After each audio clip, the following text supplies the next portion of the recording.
So Ryan, how do you think about what is the public humanities? I'm still trying to answer what is the public humanities. It's a moving target. It's an evolving idea. That's how I begin to approach this. I read the humanities as cataloging the human experience. Now, traditionally, that catalog happens in a particular register. It's a mode of sanctioned cultural production that is imbued with the authority of the university. How is culture produced? How is meaning assigned and by whom? Who has the authority to tell a story? When I approach the public humanities, it's always through a lens colored by folklore studies, by sociocultural anthropology. It's always about culture with a small c. It's about vernacular. What happens to the people who are not part of the cultural production mechanism that happens within a university? They narrate stories in a different register in a different way. And I'm interested in thinking about how do those mechanisms work? Can we apply that within the academy? It's just a different way of thinking and speaking and creating ideas. I'm also thinking, how are ideas transmitted?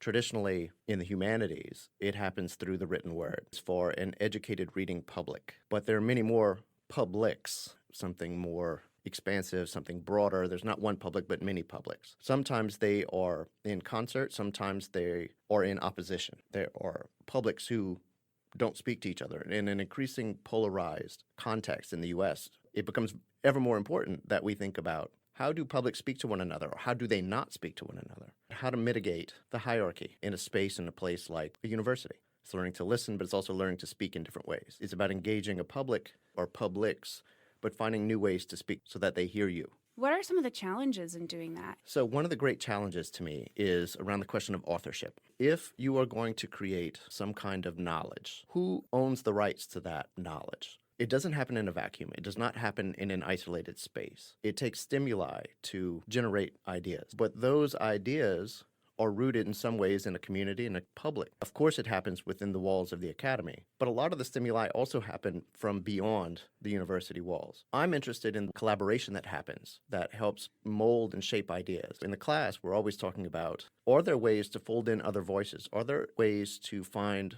moments of collaboration that would allow for there not to be one author, but many authors? Is there a way to approach a topic or a subject in that kind of fashion? Part of the project of the course, part of the project of the public humanities, is to think very specifically about those kinds of questions. Audience in some ways is dictated by the reception of whatever the project is that you put into the world. And I'm always surprised to see that each time a public humanities project goes into the world, there's a different public, a different audience that's cultivated. If you learn to speak across different registers, the idea is you can build a different kind of public by weaving together various audiences. Absolutely. And I feel like this is a place that can really center those questions of thinking about audience in this complex, varied way that is not just ever a monolithic audience or public. And I think to do the public humanities effectively, it has to begin at the local level. It has to.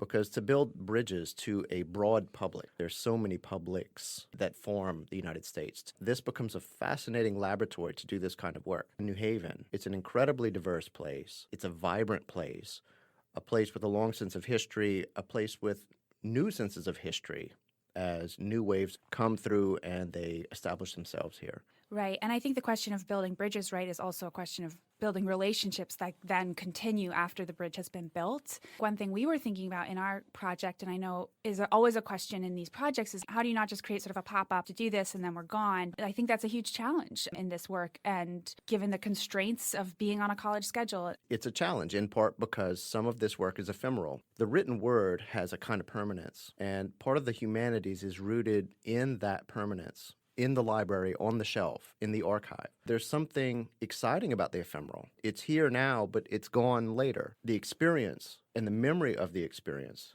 is part of our archive.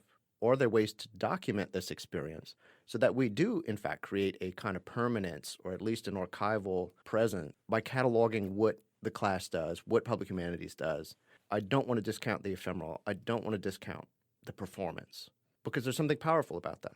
Public humanities as a praxis of improvisation, perhaps more than anything, that we're sort of inventing the work as we create it. And that class seems to be completely the art of improvisation every semester, of thinking through what you're going to create with this new group of people and these new ideas and these new topics. How do you think of it as improvisatory? That's amazing. This warms my heart to no end.